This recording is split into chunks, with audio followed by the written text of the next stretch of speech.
രാമുവാന പറന്നു മുകളിലേക്ക് വന്നു. എന്താ ഇത്? ഞാൻ മുകളിലേക്ക് എങ്ങനെയാണ് പോകുന്നത്? എല്ലാവരും ഇത് കണ്ട് ഞെട്ടിത്തെറിച്ചു. രാമുവാന കാറ്റിൽ പറന്നു പറന്ന് നദിയുടെ മുകളിലേക്ക് പോകാനും തുടങ്ങി. ഞാനിപ്പോൾ നിന്നെ വെള്ളത്തിലേക്ക് മുക്കാൻ പോവുകയാണ്. നീ അതിന്റെ അകത്ത് കിടന്ന് ചാകും. അയ്യോ വേണ്ട മിട്ടു, മിട്ടു എന്നോട് ക്ഷമിക്കൂ, മാപ്പ് തരൂ. ഞാൻ ചെയ്തത് വളരെ വലിയ തെറ്റാണ്. ഞാൻ നിന്റെ കൂട് തകർത്തത് വളരെ വലിയ തെറ്റായിപ്പോയി.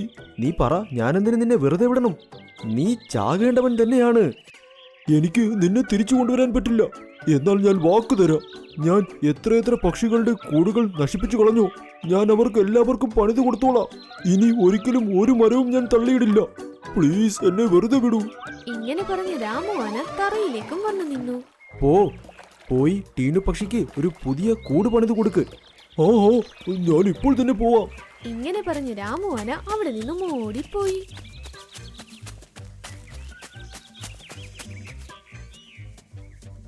എന്നോട് ക്ഷമിക്കൂ ടീനു, നിന്റെ കൂട് ഞാൻ നശിപ്പിച്ചു കളഞ്ഞു.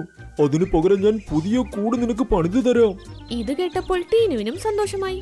ആനയും വിറകുകൊള്ളി ശേഖരിക്കാൻ അവിടെ നിന്നും പോയി. ഏയ് മിട്ടു, നീ സത്യത്തിൽ മരിച്ചുപോയോ?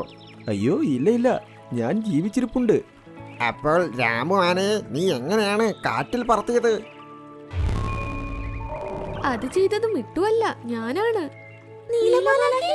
അവന്റെ കൂട് തകർന്നപ്പോൾ അവൻ കരയുന്നത് കണ്ടു. ഞാനപ്പോൾ അവന്റെ അടുത്തേക്ക് പോയി.